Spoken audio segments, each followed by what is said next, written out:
But about 50 years ago, maybe a little longer, I was sitting where you athletes are sitting tonight. I grew up in the Army. I married the daughter of an Army soldier. I spent 25 years in the Army myself. I am passionate about our country, our values, our freedoms, and the sacrifices that have been made to keep us free. Our country is a noble experiment in the history of man.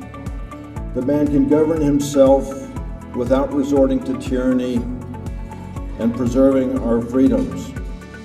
You are lucky to be living in the greatest and most free nation on earth, and you have enjoyed the benefits of living in this time,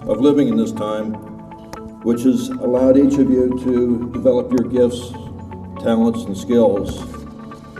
Savor this moment. Why was I asked to speak this evening? Well, I guess everybody else was busy. But what can I tell you that's going to mean anything to you and remember? Well, I think the first and biggest lesson is that you get back what you put into it. If you don't put much in, you're not going to get much back, no matter how talented you are.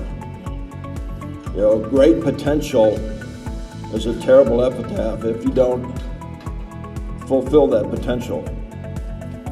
You always must be working as hard as you can, because there's always somebody else working just as hard, and they may want it worse than you do. And there'll only be room for one of you. Make sure it's you.